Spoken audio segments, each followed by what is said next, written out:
Hey, Cub fans! Welcome back to Cubs 24/7, where Randy talks Cubs. I had a delightful afternoon. I don't know about you guys, but that 8-3 win was so relaxing. Sunny day at Wrigley. Really, we got off to a great start, so it was really not in doubt. And I don't know, maybe it's been a while since we've had a game where we just kind of cruised, and I just really enjoyed it. Not that I want a game like that all the time, but it was nice to just kind of kick back, relax. You felt like you had to win. Jamo was fantastic, so it felt good. Wizzy was back in the lineup, so it was kind of for me a really nice afternoon. I really enjoyed it, and looking forward to tomorrow's double header. And boy, those Marlins are pretty rough. I don't know what happened.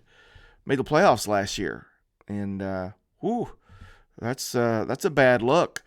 So let's get into the game. Cubs win today, 8-3, bump our record up to now 12-7, and just a ton of really good news. So let's get into the details of it. Let's start with the lineup.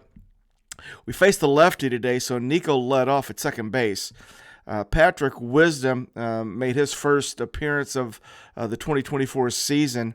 He started in right field, hitting second. Cody Bellinger at center field, hitting third. Christopher Morel was DHing today, cleanup. Dansby was at shortstop, hitting fifth. Ian Happ in left field, hitting sixth.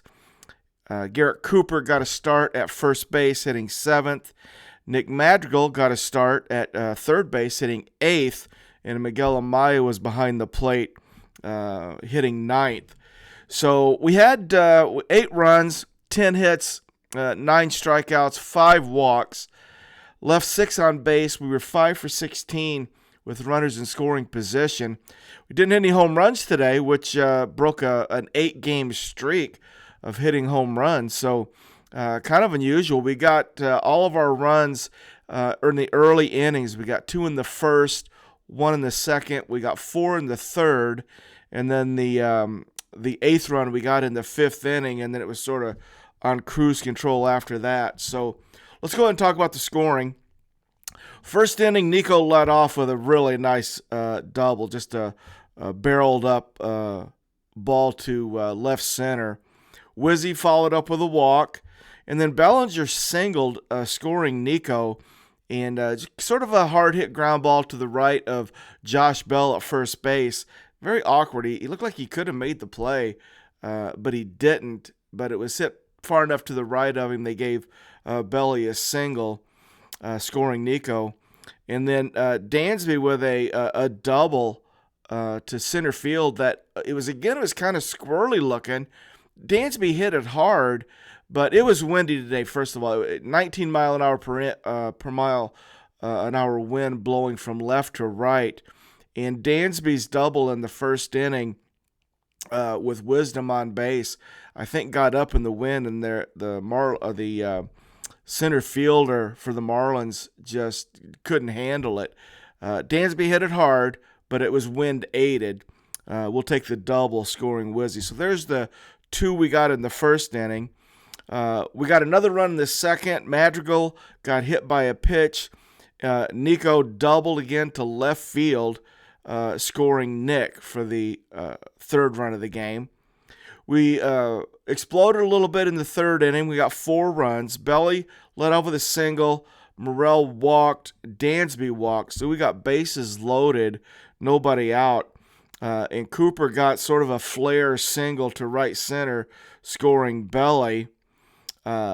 Nick goes 5-4 fielder's choice. Morel scored on that play. And then Miguel Amaya doubles, scoring Dansby and Nick. So a 2 RBI double for Miguel in the 3rd inning. That's the 4th.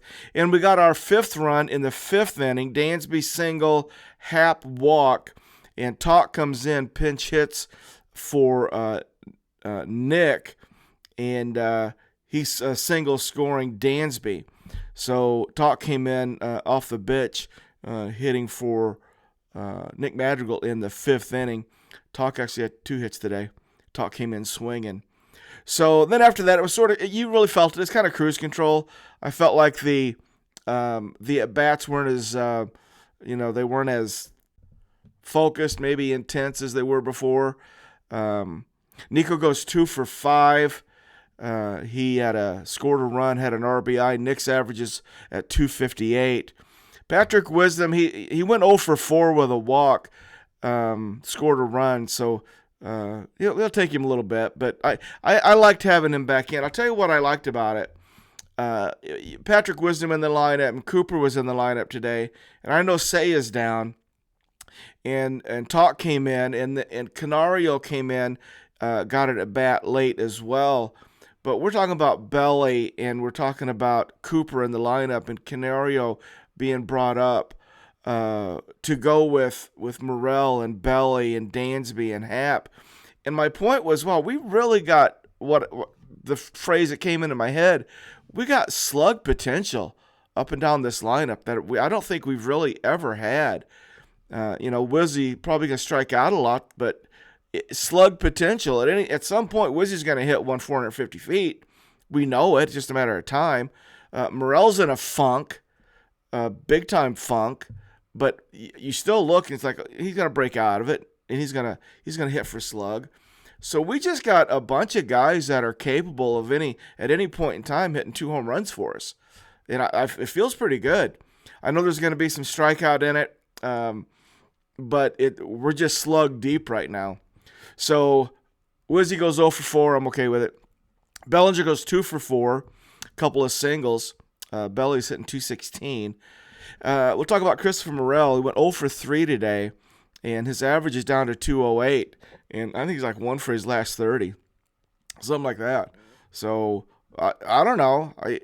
But it does. What's interesting about this slump that he's in, he's still not chasing and not swinging and missing.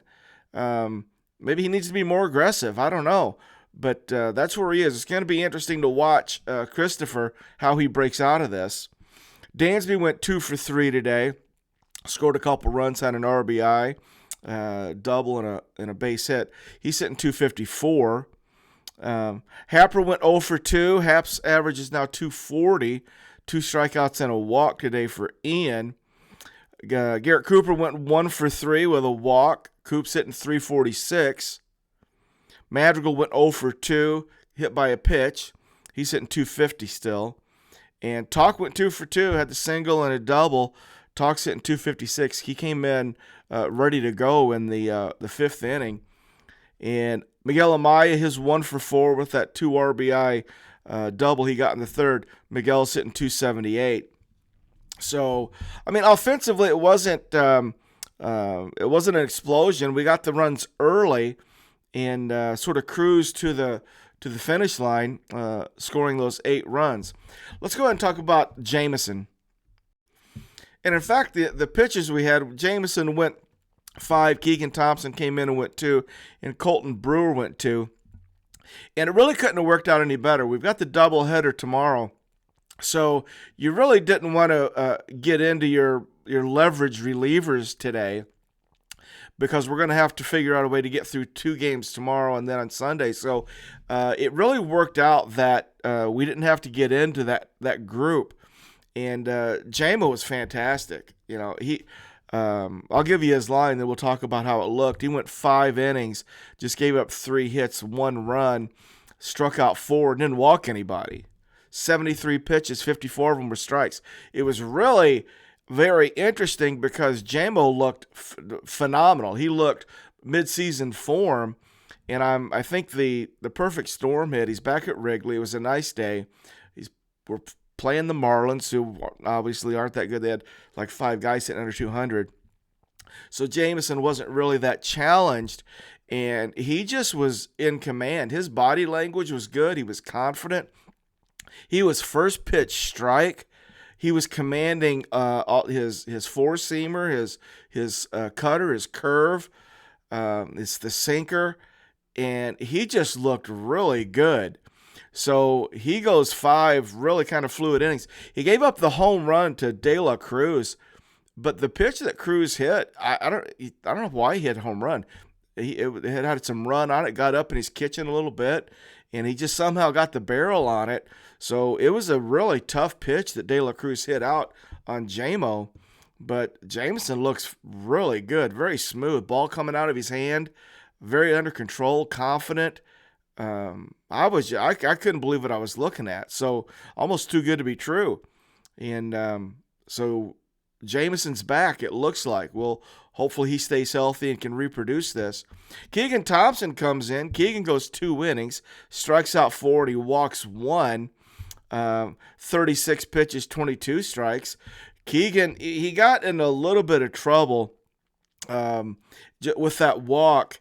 Left his fastball up a little bit and hung onto the curve a little bit and buried it, spiked it a little bit. But I was okay with it. He was missing out of the zone instead of missing in the zone. So he wasn't pinpoint today, but his misses were out of the zone. He didn't get hurt by it. So Keegan looked really good, and that's good to see. I've been a big Keegan fan for a long time. He just always looked like, well, remember back early on, he and Steele came up. They were sort of this 2 pitcher group that were like, okay, here's our future, Steele with Keegan Thompson. And, of course, Steele turned into that quickly, and Keegan is still trying to find it. But tremendous potential, and that's back-to-back outings now we've gotten out of Keegan Thompson. So I'm excited about that. I like Keegan, I root for him. I like his stuff. He's got stuff that'll get big leaguers out, and if he can command it like he's been doing, that's what the result should be. Colton Brewer came in. He pitched the 8th and the 9th. He goes 1-2-3 in the 8th, 5-3, 3-1, and a fly out to right field. 12 pitches, 9 of them strikes. So he cruised through the 8th.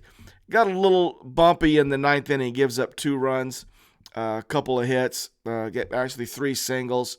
But it was really never in doubt. They got Neris up late before he got that 3rd out just to kind of get him started, but it never amounted to anything. So Colton Brewer did fine. 33 pitches, 23 strikes for Colton. So that Jameson and Keegan Thompson were just that's what we needed. So I checked the schedule for tomorrow, and I just assumed Shota would be listed. They've got both games listed as to be determined, but so I don't know if there's something that we haven't been told, but I'm assuming we're going to see Shota in one. We're probably going to see Assad in the other.